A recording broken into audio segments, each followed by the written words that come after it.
আসসালামু আলাইকুম। এসএসসি ও দাখিল পরীক্ষার্থীরা সবাই তোমরা কেমন আছো? কমেন্ট করে জানিয়ে দাও, অপেক্ষায় রইলাম। আজ আমরা 9.1 এর 1 নং প্রশ্নের সলভ করব। তো লেকচারটি প্রথম থেকে শেষ পর্যন্ত দেখার অনুরোধ রইল। তো আমরা এখন অঙ্কে আসব, দেখা যাক। অঙ্কে দেওয়া আছে, প্রশ্ন আছে এখানে যে গাণিতিক উক্তিগুলোর সত্য মিথ্যা যাচাই করো এবং তোমাদের উত্তরের পক্ষে যুক্তি দাও। তো 1 নং প্রশ্নের ক নম্বরটা আমরা প্রথমে সলভ করব। তো ক নং প্রশ্নে দেওয়া আছে tan a এর মান সর্বদা 1 এর চেয়ে কম। মানে এখানে বোঝানো হয়েছে যে tan এর যে আমরা মান পড়ব, সর্বোচ্চ যে মানটা পাবো সেটা অবশ্যই 1 এর তুলনায় কম হবে, এটা বোঝানো হয়েছে এখানে। তা আমরা এখন, যদিও এটা 9.1 এর অঙ্কে এই বিষয়টা দেওয়া হয়েছে, আসলে এর ব্যাখ্যা কিন্তু 9.2 এ আসলে দেওয়া। তারপরও আমরা, যেহেতু অঙ্কটা দেওয়া আছে 9.1 এ, আমরা তারপরও সলভ করার চেষ্টা করব। এরপরেও যদি তোমাদের সমস্যা হয় অবশ্যই আমাদেরকে জানাবে। তো দেখো, এবার আমরা এখন সলভ করব। দেখো যে বলা আছে tan a এর মান সর্বদা 1 এর চেয়ে কম হয়। এখন সমাধান আমরা দেব। উক্তিটি মিথ্যা। আমরা প্রথমেই সমাধানে লিখব উক্তিটি মিথ্যা। কেন মিথ্যা লিখলাম দেখো, এবার যুক্তি দেওয়া হয়েছে। প্রথমে একটু লক্ষ্য করো, এখানে বলা আছে কারণ এ কোণ এর ভিন্ন ভিন্ন মানের জন্য tan a এর মান 1 এর চেয়ে কম। মানে 1 এর চেয়ে 1 এর চেয়ে কম বলতে তার মানে 1 এর নিচে হবে। প্রথম শর্তটা হচ্ছে 0.99, 1 এর থেকে কম, এটা বোঝানো হয়েছে। এরপরে লক্ষ্য করো 1 এর সমান। 1 এর সমান মানে কি, tan এর কোনো মান হয়তো কি 1 এর সমান হতে পারে, 1 = 1 হতে পারে। এরপর দেখো তৃতীয় আরেকটি শর্ত হচ্ছে 1 এর চেয়ে বেশিও হতে পারে। তো আমরা এখানে তিনটা যুক্তি দিয়েছি যে tan এর মান যখন আমরা কোণের মান যখন আমরা চেঞ্জ করব তখন tan এর মান অবশ্যই চেঞ্জ হবে। তো আমরা অনলি 3টা কোণ নিয়ে এখানে প্রমাণ করব। তো 3টা কোণে দেখা যাবে, একটা কোণের ক্ষেত্রে যখন আমরা 30 ডিগ্রি নিয়ে নেব তখন দেখা যাবে যে এর মানটা 1 এর তুলনায় কম এসে গেছে। আবার যখন tan এর 45 ডিগ্রির মান আমরা বের করব তখন আমরা দেখতে পাবো যে tan এর 45 ডিগ্রির মান 1, তার মানে হচ্ছে কি 1 = 1। মানে কখনো কখনো tan এর কিছু কোণের মান 1 এর সমান হতে পারে। আবার আমরা পরিবর্তন করে 60 ডিগ্রি নেব। 60 ডিগ্রি যখন নেব তখন আমরা দেখতে পাবো যে 1 এর চেয়ে মানটা আমাদের বেশি চলে আসবে। একটু লক্ষ্য করে দেখো, যেমন আমরা 3টা কোণ নিয়ে নিয়েছি এখানে। তোমরা ইচ্ছা করলে, আমি যে 3টা কোণ নিয়েছি এই 3টা বাদেও তোমরা কিন্তু ইচ্ছা করলে অন্য যে কোনো কোণ নিতে পারো। কিন্তু আমাদের এই 3টা কোণ নেওয়ার একটি উদ্দেশ্য, আর সেটা হচ্ছে, তার কারণ হচ্ছে আমাদের 9.2 এ শুধুমাত্র 5টি মানকে দেখানো হয়েছে। প্রথমে 0 ডিগ্রি, তারপর 30, তারপর 45, এরপরে 60, তারপরে হচ্ছে 90 ডিগ্রি। তো এরপরও যদি তোমাদের এক্সট্রা মান যদি তোমরা করতে চাও তবে তোমাদের ক্যালকুলেটরের প্রয়োজন হবে এই ক্ষেত্রে। তো আমি এখানে 3টা মান সিলেক্ট করে নিয়েছি। দেখো 30 ডিগ্রি, 45 ডিগ্রি, 60 ডিগ্রি। এই কোণের মান যখন আমরা 30 ডিগ্রি ধরবো তখন দেখো tan এর জায়গায় কোণের মান আমরা বসাই দেবো। তাহলে tan 30 ডিগ্রি বা 30 ডিগ্রি সমান আমাদের মান চলে আসলো 1/√3। লক্ষ্য করে দেখো 1/√3টা আমাদের মুখস্থ মান, কিন্তু 9.2 অধ্যায় কিন্তু আছে, একটা চার্ট আমাদের মুখস্থ করতে হবে। তো লক্ষ্য করে দেখো 1/√3 আমরা যদি এটাকে ভাগ করে দিই তাহলে এইরকম আসবে 0.57। লক্ষ্য করে দেখো 0.57 অবশ্যই কি 1 এর তুলনায় ছোট। আমরা যদি 50 পয়সা বলি, বা এখানে দেখা যাচ্ছে যে 57 পয়সা, কিন্তু পয়েন্ট শূন্যর পরে আমাদের কি 57 আছে, তার মানে 1 এর তুলনায় অবশ্যই এটা কি ছোট। তাহলে একটা প্রমাণ হয়ে গেল আমাদের, সেটা হচ্ছে tan এর কিছু মান 1 এর থেকে ছোট হয়। এরপরে 2 নম্বর অপশনে আসো। যদি আমরা এই কোণের মান 45 ডিগ্রি ধরি সেই ক্ষেত্রে লক্ষ্য করে দেখো tan 45 ডিগ্রি সমান আমাদের মুখস্থ মান 1। তো লক্ষ্য করে দেখো, ওরা যেহেতু প্রশ্নে বলছে যে tan এর মান সর্বদাই কি 1 এর তুলনায় কি হবে, ছোট হবে। প্রথমে এটা ঠিক ছিল ওদের ধারণা অনুসারে, দ্বিতীয়টার ক্ষেত্রে এসে ভুল হয়ে গেল। দেখো আমরা দেখতে পাচ্ছি এখানে একটা মান সর্বদা কি 1 এর সমান হয়ে যাচ্ছে। এরপরে আমরা আরেকটি কোণ নিয়ে প্রকাশ করব। এই কোণ সমান 60 ডিগ্রি। দেখো তাহলে tan 60 ডিগ্রির ক্ষেত্রে আমাদের মুখস্থ মান হচ্ছে √3। তাহলে √3 মানে লক্ষ্য করে দেখো, ক্যালকুলেটরে দেখো মানটা বের করে, যে √3 সমান হচ্ছে 1.73। লক্ষ্য করে দেখো 1 এর থেকে 1.00 এর থেকে 1.73 বড় না ছোট? তাহলে অবশ্যই তোমরা বলবে যে 1 এর থেকে 1.73 অবশ্যই বড়। তাহলে tan এর কিছু মান 1 এর তুলনায় কি হয়, বড় হয়। তাহলে আমরা এখন এই থার্ড নাম্বারের অপশন দেখে স্পষ্ট বুঝতে পারতেছি যে এদের ধারণাটা ভুল ছিল। এরা বলছে tan এর মান সর্বদা 1 এর চেয়ে কম হবে, কিন্তু আমরা দেখতে পাচ্ছি যে এখানে tan এর মান কি কোনো একটা কোণের জন্য 1 এর তুলনায় কি বেশি হতে পারে, সেটা হচ্ছে 60 ডিগ্রি। তাহলে অবশ্যই প্রমাণিত হয়ে গেল।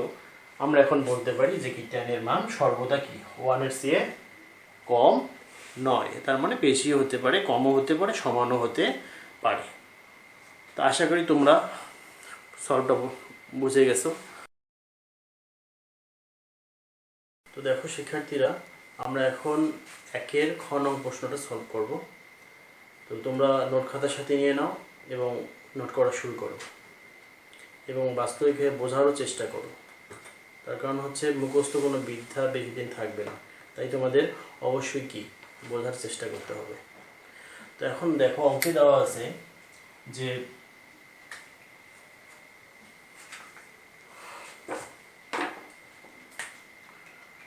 প্রশ্নে দেখো 1 খ নং প্রশ্নে দেওয়া আছে যে cot a হলো cot ও a এর গুণফল।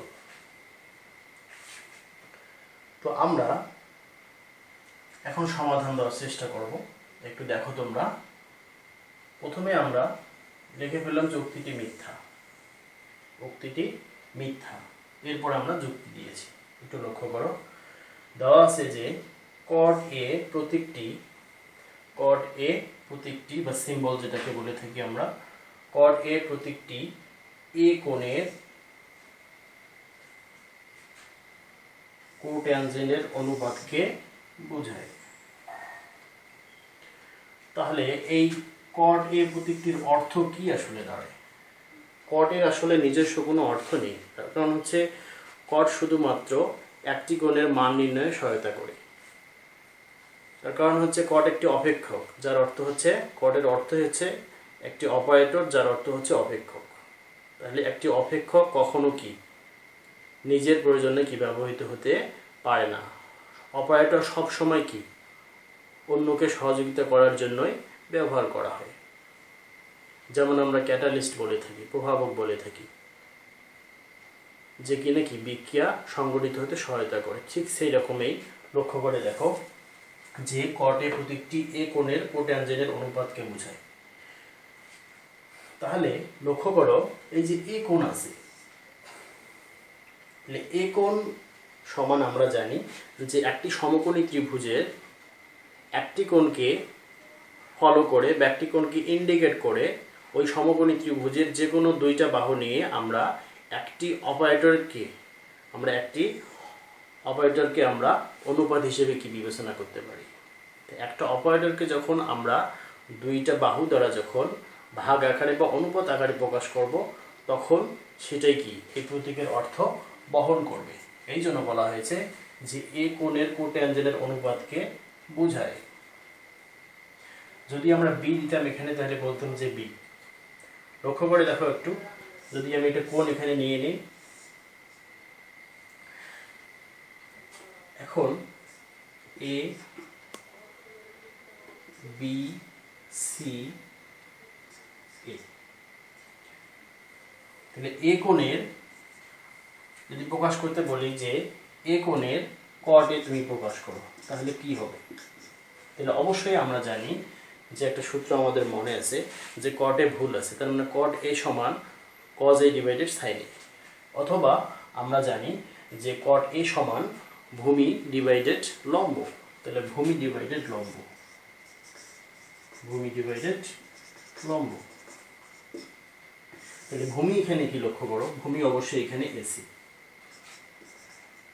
এসি, আর হচ্ছে লম্ব এখানে হচ্ছে বিসি। লক্ষ্য করে দেখো, তাহলে একটি অনুপাতকে আমরা একটি সমকোণী ত্রিভুজের কি দুইটি কি বাহু দ্বারা প্রকাশ করলাম। তাহলে যখন ভূমি আর লম্বের দ্বারা আমরা যখন কোনো অপারেটরকে যখন প্রকাশ করব, তখন ওই অপারেটর হয়ে যাবে ত্রিকোণমিতিক একটি অনুপাত।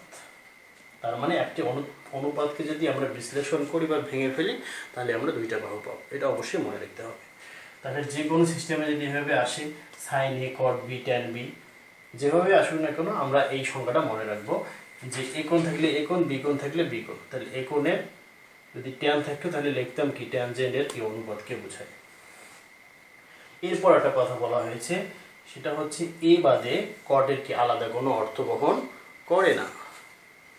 তাহলে আমরা যখন কোণকে আলাদা করে ফেলবো, তখন কি এই অপারেটরগুলো নিজের থেকে কোনো অর্থ বহন করতে পারবে না। তাহলে একটা জিনিস স্পষ্ট হয়ে গেল এখানে, যে একটি ত্রিভুজের বা একটি সমকোণী ত্রিভুজের একটি কোণকে প্রকাশ করার জন্য আমরা কি সহযোগী হিসেবে আমরা 6টি অপারেটর ব্যবহার করতে পারি। তার মধ্যে এখানে দেখানো হয়েছে যে কোনো একটি অপারেটর, সেটা হচ্ছে কট। তাই আমরা বলতে পারি যে অপারেটর বা অনুপাতগুলো কি একক কোনো অর্থ বহন করে না, শুধুমাত্র কি কোণের দ্বারা এর অর্থগুলো ব্যাখ্যা করা সম্ভব। তাহলে অতএব আমরা লিখতে পারি cot a হলো cot ও a এর গুণফল নয়। যদি শিক্ষার্থীরা এখন তোমরা দেখো, একের গ নং প্রশ্ন আমরা সমাধান করব। তো একের গ নং প্রশ্নে দেওয়া আছে সত্যতা যেহেতু যাচাই করতে হবে আমাদের এবং যুক্তিও দিতে হবে। তো এই প্রশ্নটা একটু ব্যতিক্রম। এখানে বলা হয়েছে এ এর কোন মানের জন্য sec a সমান 12 ডিভাইডেড 5 হবে। তো আমরা দেখতে পাচ্ছি যে এখানে এ এর মান বের করতে বলা হয়েছে, বা এ কোণের মান বের করতে বলা হয়েছে, তার মানে এই এর মান বের করতে বলা হয়েছে। তো আমরা তো জানি যে এখানে এ হচ্ছে অজানা একটা এখানে কোণ, সেটার মান আমাদের এই সমীকরণের সাহায্যে বের করতে হবে। যেহেতু এখানে লেফট সাইড সমান রাইট সাইড আছে, আমাদের এই ক্যালকুলেশন থেকে আমরা এর মানটা একটু টেকনিক করে সমাধান করার চেষ্টা করব। দেওয়া আছে sec a সমান 12 ডিভাইডেড 5। তো এখান থেকে লক্ষ্য করো, আমরা বিপরীতকরণ সূত্রে জানি, বিপরীতকরণ সূত্র অনুসারে আমাদের জানা আছে sec a সমান 1 ডিভাইডেড cos a। এটা আমাদের বিপরীতকরণ সূত্র অনুসারে, এটা আমাদের অবশ্যই মুখস্থ রাখতে হবে, এর বিকল্প কোনো পন্থা নেই, মুখস্থ রাখতেই হবে। এরপর দেখো, তাহলে এই সেকের জায়গায় আমরা 1 ডিভাইডেড cos a বসাই দিলাম, লক্ষ্য করো, আর বাকি অংশ সব ঠিক আছে। এরপর দেখো, এরপর আমরা আড়াআড়ি গুণ করলাম, লবের সাথে হরের আর হরের সাথে লবের আড়াআড়ি গুণ এটাকে বলে, বা ক্রস গুণন যেটাকে আমরা বলে থাকি, বা আর গুণন বলে থাকি। লবের সাথে হর, হরের সাথে লব। এখন লক্ষ্য করো, আমাদের যেহেতু cos এর মান আমরা বের করব, কোণের মান যেহেতু বের করব, এই জন্য আমাদের টেকনিক হচ্ছে cos এর সাথে আমরা 12 গুণ করে দিলাম, তাহলে হবে, যেহেতু গুণ অবস্থায় আছে এই জন্য 12 cos a, আর 5 এর সাথে 1 যদি আমরা গুণ করি তাহলে 5 গুণন 1, তার মানে হচ্ছে 5। এরপর দেখো 12 এর সাথে cos a গুণ অবস্থায় আছে, তা আমরা যে কোনো গুণ অবস্থার একটা সংখ্যাকে যদি ডান পক্ষে নিয়ে যাই, সেটা অবশ্যই গুণটা ভাগ হয়ে যাবে। তো লক্ষ্য করো, 12কে পরের লাইনে আমরা ভাগ করে দিলাম 5 এর নিচে। এরপর দেখো cos a divided cos a সমান 5 ডিভাইডেড 12। এখন 5কে যদি আমরা 12 দ্বারা যদি ভাগ করি, তাহলে আমাদের মান আসবে 0.416। লক্ষ্য করো, এই মানটাকে যদি আমরা ভাগ দিই, তাহলে এখান থেকে আমরা পেয়ে যাব 0.416। এখন যেহেতু আমাদের এর মান বের করতে হবে, তো আমরা দেখতে পাচ্ছি এখানে cos a সমান 0.416 এসেছে। তো এখান থেকে আমরা একে ঠিক রেখে আমরা যখন cos কে একটা জিনিস লক্ষ্য করে দেখো, এই কজকে যখন আমরা ডান পক্ষে নিয়ে যাব সেটা অবশ্যই ভাগ হয়ে যাবে, তার মানে এইরকম হয়ে যাবে যে 1 ডিভাইডেড কজ এই হবে, 1 ডিভাইডেড কজ হবে। লক্ষ্য করে দেখো এইরকম হবে, সেটাকে আবার 0.416 এইভাবে লেখা যাবে। আমরা কজকে ভাগ করে দিলাম, তাহলে 1 ডিভাইডেড কজ ইন্টু 0.416। এই লাইনটাকে আবার আমরা তো জানি যে যে কোনো একটি পদের ক্ষেত্রে, সূচকের ক্ষেত্রে 1 ডিভাইডেড এ সমান লেখা যেতে পারে এ ইনভার্স 1। যদি আমি বি 1 ডিভাইডেড বি লিখি তাহলে বি ইনভার্স 1। তাহলে এখানে আছে 1 ডিভাইডেড কজ, তাহলে এর বদলে আমরা লিখতে পারবো কজ ইনভার্স 1। দেখো তাহলে কজকে যদি আমরা ভাগ করে দিই তাহলে 1 ডিভাইডেড কজ এ হবে, সেটার বদলে আবার আমরা কজ ইনভার্স 1 লিখতে পারি। আমরা একবারে লিখে দিছি কজ ইনভার্স 1। এখন তোমরা ক্যালকুলেটর বের করার পর, শিফট চাপার পর তোমাদের কাজ হবে কজ ইনভার্স 1 টাইপ করার পর ব্র্যাকেট দিয়ে এই মানটা তোমরা বসাই দিবে, তারপরে সমান চিহ্ন দিলেই দেখবে যে চলে আসছে এই মানটা 6.5.38 এই মানটা তোমাদের চলে আসবে। তাহলে আমাদের এর মান আমরা পেয়ে গেলাম। তাহলে আমরা এখন বলতে পারবো যে এ এর এই মানের জন্য আমরা এই মানটা পেয়েছি। যেহেতু এই মান থেকে এর মান পাইলাম, তার মানে কি এ এর এই মানের জন্য আমরা এই মানটা পাবো। আশা করি তোমরা অবশ্যই আমার লেকচারটা বুঝতে পেরেছো এবং তোমরা অবশ্যই ভালোভাবে নোট করে নাও, তাহলে তোমাদের ভবিষ্যতে এই অঙ্কগুলো পুনরায় করতে হবে না। এই অঙ্কগুলোর মূল লক্ষ্যই হচ্ছে বাস্তব ধারণা থাকা দরকার। যদি ধারণা অর্জন করতে পারো আর কিছুই লাগবে না। তার কারণ হচ্ছে এই প্যাটার্নের প্রশ্ন তো পরীক্ষায় ওইভাবে আসবে না আসলে, এই জন্য এখান থেকে তোমাদের অভিজ্ঞতা নিতে হবে। তো এখন আমরা নেক্সট অঙ্কে যাব। 1 ঘ নম্বর অঙ্কটা আমরা এখন সলভ করব। এখন আমরা 1 ঘ নং প্রশ্নটা সলভ করব। তো দেখো প্রশ্নে বলা আছে যে কজ হলো কোট্যানজেন্টের সংক্ষিপ্ত রূপ। তো দেখো যদি বিগত তোমরা লেকচারগুলো দেখে থাকো তাহলে অবশ্যই তোমরা বুঝতে পেরেছো বেসিক ধারণা 1 এবং বেসিক ধারণা 2 এ স্পষ্ট আমি বলছিলাম যে কজ হলো কোসাইনের সংক্ষিপ্ত রূপ আর কট হলো কোট্যানজেন্টের সংক্ষিপ্ত রূপ। এটা স্পষ্ট ভুল দেখা যাচ্ছে, এখান থেকে দেখলেই বোঝা যাবে যেহেতু কট আছে, কোট ট্যানজেন্ট আছে, তো এখান থেকে কো আর হচ্ছে ট্যানজেন্ট থেকে টি, তাই এটাকে সংক্ষিপ্ত লেখা যায় কট। দেখো কট লেখা যাবে। তো দেখো এবার আমরা সমাধান দিয়ে দিচ্ছি, উক্তিটি মিথ্যা। তো অবশ্যই তোমরা জানো যে কজ হচ্ছে কোসাইনের সংক্ষিপ্ত রূপ, কিন্তু ওরা দিয়ে ফেলছে কোট্যানজেন্টের সংক্ষিপ্ত রূপ। আমরা এখন সমাধান দিতে পারি উক্তিটি মিথ্যা। এরপর যুক্তি আমরা দেব। লক্ষ্য করো, কারণ কট হলো কোট্যানজেন্টের সংক্ষিপ্ত রূপ, তাহলে এখান থেকে এইটুকুই হচ্ছে এর সংক্ষিপ্ত রূপ। এরপর দেখো সাইন, কজ কি, দেখো কজ হলো কোসাইনের সংক্ষিপ্ত রূপ। অনুরূপভাবে যদি আমরা বলি যে ট্যানের ক্ষেত্রে কি হবে, সেই ক্ষেত্রে ট্যান হচ্ছে ট্যানজেন্টের সংক্ষিপ্ত রূপ, সেকেন্ড হচ্ছে সেকেন্ডের সংক্ষিপ্ত রূপ, এইভাবে অন্যগুলো হবে। তো তোমরা এর আলোকে বাকি যে 6টি অপারেটর আছে এর সংক্ষিপ্ত রূপগুলো জেনে নেবে তোমরা সবাই। যদি আজকের লেকচারটি ভালো লাগে তোমার, তাহলে অবশ্যই তোমরা লাইক কমেন্ট করো, শেয়ার করো, আর সবার আগে ভিডিওটি পেতে অবশ্যই সাবস্ক্রাইব করো আমাদের চ্যানেলকে। তো তোমাদের যদি একটু উপকার হয় আমাদের চ্যানেল থেকে, এটাই আমাদের বড় সার্থকতা। আর আমাদের চ্যানেলের সমস্ত ভিডিওগুলো ধারাবাহিকভাবে প্রত্যেকটা ভিডিওর নিচে ভিডিও ডেসক্রিপশনে লিঙ্কগুলো দেওয়া আছে পর্যায়ক্রমিকভাবে, তোমাদের প্রয়োজন হলে অবশ্যই তোমরা দেখে নেবে। তো সবাই ভালো থাকো, আসসালামু আলাইকুম।